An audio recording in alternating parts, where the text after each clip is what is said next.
seja bem-vindo ao Se Liga na Educação. Meu nome é Ludmila Lima e essa aula é uma aula de Geografia do 4º ano. Nós vamos falar sobre a migração.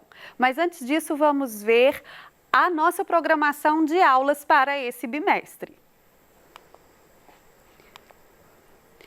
A habilidade dessa aula será a habilidade do 4º ano de Geografia, descrever processos migratórios e suas contribuições para a formação da sociedade brasileira, enfatizando a sociedade mineira. O nosso material de estudo vai ser o PET, o Plano de Estudo Tutorado, volume 2 de 2021. Nós teremos 5 aulas nesse bimestre. A primeira será sobre o que é migração, a segunda sobre o município, a terceira vai falar do poder público, a 4ª aula, a relação entre o campo e a cidade, e a nossa 5ª aula é sobre a produção de alimentos. Você alguma vez já precisou se mudar de onde você morava? Ou conhece alguém que precisou se mudar? Eu, por exemplo, me mudei recentemente, porque alguém da minha família precisava se deslocar de uma cidade para outra para poder trabalhar.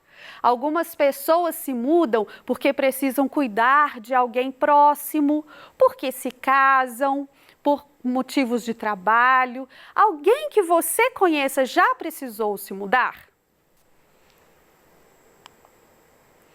Desde o início da história, a humanidade se desloca em grupos à procura de caça e outros alimentos.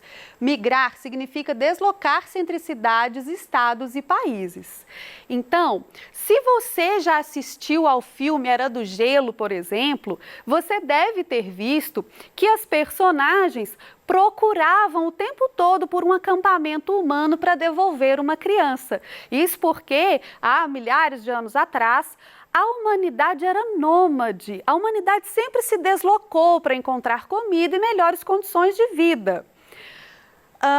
E hoje ainda nós continuamos nos mudando. Nós nos mudamos para procurar emprego, nós nos mudamos por diversos motivos. Mas por que as pessoas migram? Será que é só por isso? Será que é só a questão do emprego? Será que é só a questão da melhor condição de vida? Vamos entender isso um pouco melhor. Esse fenômeno pode ser desencadeado por fatores espontâneos, força de atração. Aqui eu coloquei 2 exemplos, o sonho americano e a corrida do ouro. Mas o que é isso, professora, o sonho americano? Olha só. Nós sabemos que os Estados Unidos é um país muito próspero, é um país de economia forte. Então as pessoas acreditam que se mudando para lá, elas vão ter mais facilidade de conquistar os seus sonhos de consumo, financeiros, profissionais. Por isso, muitas pessoas de diversos lugares têm esse sonho americano de se mudar para lá e prosperar trabalhando numa economia forte, num lugar onde você vai receber em dólar, por exemplo. Outro exemplo, que é um exemplo que aconteceu aqui no nosso país, é a Corrida do Ouro. A Corrida do Ouro foi o seguinte: nós fomos descobertos na nossa costa, as pessoas chegaram de navio pelo litoral. Então, as pessoas começaram a popular o nosso litoral, mas foi descoberto em Minas Gerais, nessa região nossa, muitos metais preciosos. Então, as pessoas que estavam espalhadas pelo Brasil, começando a se espalhar, né, para popular o país, começaram a achar que seria uma boa ideia morar num lugar onde se encontra ouro, né? Então, a esperança de enriquecer trouxe muita gente, não só de outras partes do país, como até de outros países também, para procurar o ouro aqui, para procurar essa perspectiva de enriquecimento. Existem também os fatores forçados, a força de repulsão, que podem ser de origem religiosa, psicológica, social, podem ser de origem econômica, política ou ambiental. Então, se eu moro em um lugar onde a minha religião, a minha crença não é bem aceita, as pessoas reagem com violência à minha religião, é possível que eu tenha o desejo de me mudar para outro lugar. Se o meu grupo social não é bem aceito, pode ocorrer a mesma coisa. O problema é econômico. Às vezes você procura pelo emprego, mas não encontra. Você procura prosperar, trabalha, mas não consegue. E aí, o que é que as pessoas podem fazer? Podem procurar outros lugares para morar, onde as oportunidades sejam melhores. Aqui nós temos 2 exemplos de questões ambientais que levaram pessoas a se mudar. A seca no Nordeste e o terremoto que aconteceu no Haiti em 2010.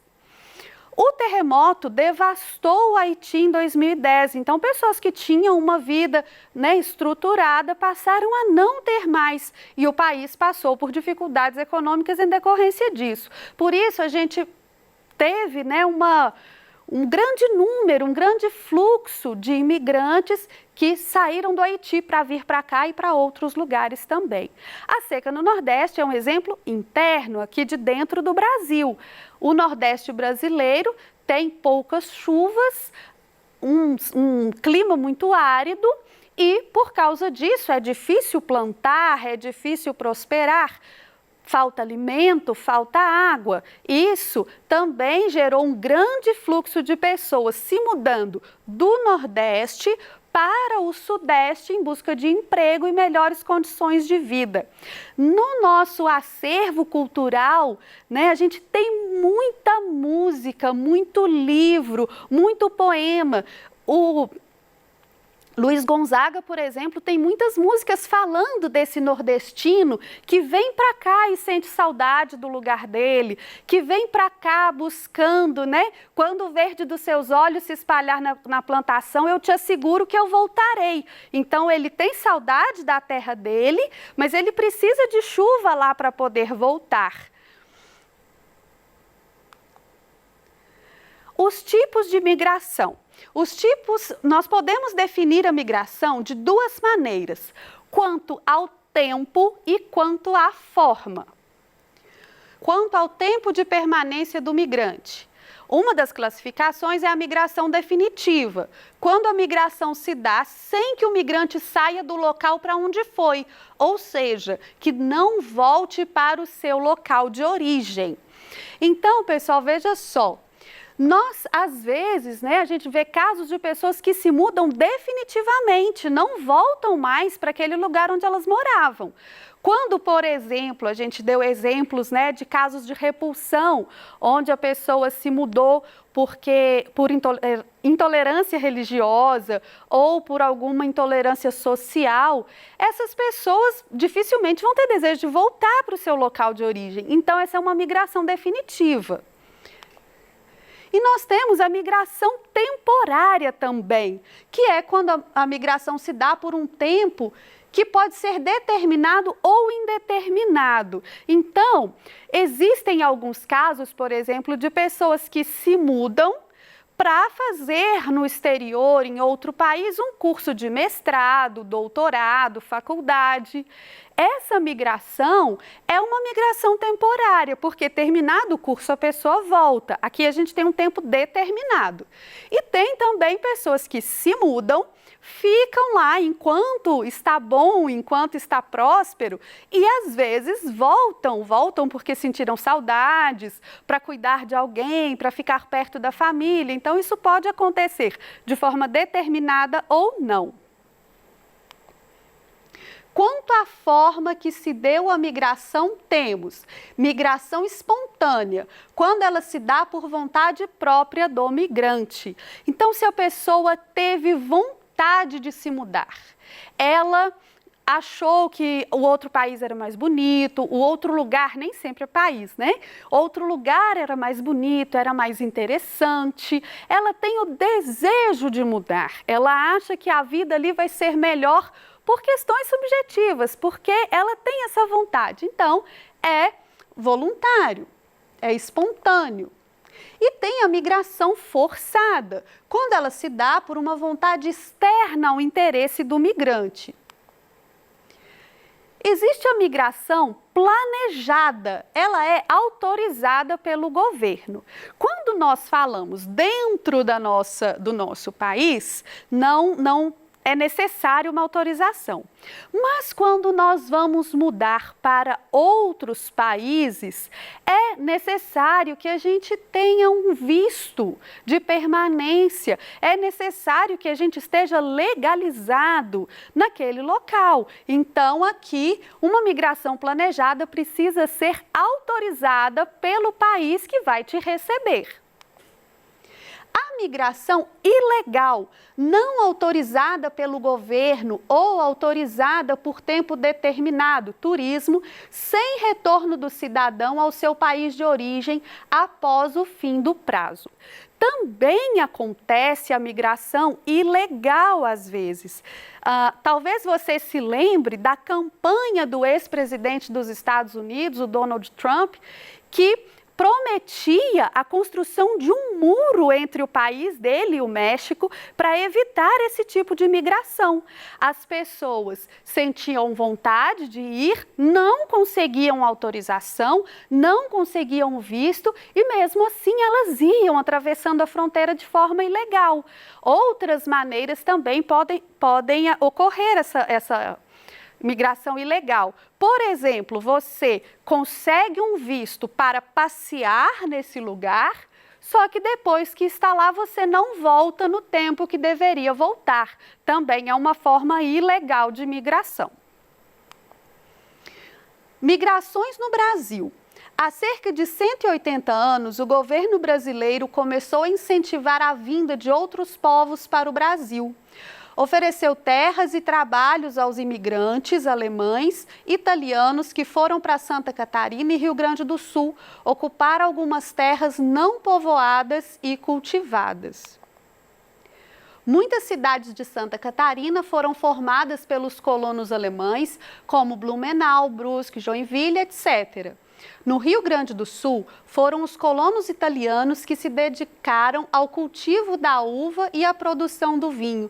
Para as regiões cafeeiras, por volta de 1850, vieram principalmente italianos, alemães, suíços, austríacos, poloneses, etc.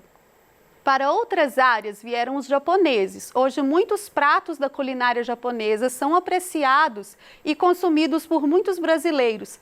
A culinária do estado de São Paulo foi muito influenciada pelos imigrantes italianos. O Brasil recebeu também muitos imigrantes árabes e judeus. Ainda hoje, muitos estrangeiros elegem o Brasil como o melhor lugar para se viver. Então, pessoal, quando a gente não podia mais escravizar. Lembra que o Brasil usou por muito tempo mão de obra escrava. Quando a gente não podia mais escravizar os africanos, os negros, o Brasil começou a sofrer uma falta de mão de obra. E aí, o governo começou a incentivar a vinda de imigrantes de outros lugares. Quando a gente fala imigrante, nós estamos dizendo de pessoas, de imigrantes que vêm para cá. Então, começou a ter um incentivo para que pessoas de outros lugares, de outros países, viessem trabalhar aqui, cultivar a nossa terra. O Brasil é um país muito grande que precisava ser ocupado, precisava ser plantado, né? Precisava de gente para povoar. Então, o governo começou a incentivar que as pessoas viessem para cá. Existe influência de todas essas culturas na nossa formação, né? na nossa cultura. Aqui falou da influência dos pratos, né, que a gente assimilou da culinária japonesa, da culinária italiana, mas todo o nosso costume, toda a nossa cultura tem muita contribuição de todos esses povos também. Atualmente, o Brasil possui a maior população japonesa fora do Japão. Então, a gente tem muitos japoneses morando aqui. São pelo menos 1.500.000 pessoas que se mudaram, que se mudaram não, né? Porque alguns nasceram aqui, mas são muitas pessoas de origem japonesa que estão no Brasil hoje. Esse aqui é um cartaz que foi usado pelo governo brasileiro para incentivar a vinda dos japoneses aqui para o nosso país. Olha que cartaz interessante. Você vê ali uma pessoa de origem japonesa, o cartaz é na linguagem deles, obviamente, porque era uma propaganda veiculada lá. E essa pessoa, ela tem na mão uma ferramenta de trabalho e nos braços ela tem ali a família dela. Então, a sugestão do cartaz é que, no Brasil, os japoneses encontrariam um bom lugar para trabalhar, um lugar que seria próspero, uma terra a ser cultivada e um bom lugar para levar a sua família. Então, esse cartaz é um cartaz da época em que se incentivava a migração japonesa para cultivar as nossas terras. O Brasil tem a maior população negra fora da África e a segunda maior do planeta. A Nigéria, com uma população estimada de 85 milhões, é o único país do mundo com a população negra maior do que a brasileira. Então, nessa aula, nós vimos o que é a migração, que a migração é um deslocamento de pessoas que saem do seu local de origem para morar em outros lugares e que isso pode acontecer por diversos motivos. A pessoa pode se mudar de forma espontânea porque deseja morar em outro lugar ou de maneira forçada, porque as condições do seu local de origem estão tão ruins que ela se sente forçada a se mudar dali. Ela pode ser permanente ou não, a pessoa pode se mudar com um tempo determinado para voltar ou não. Ela pode acontecer por diversos motivos, social, econômico, religioso. Então, a gente viu isso tudo sobre a migração. Eu espero que essa aula tenha ajudado você a aprender sobre esse assunto e que você faça suas atividades com muita atenção. Muito obrigada e até a próxima!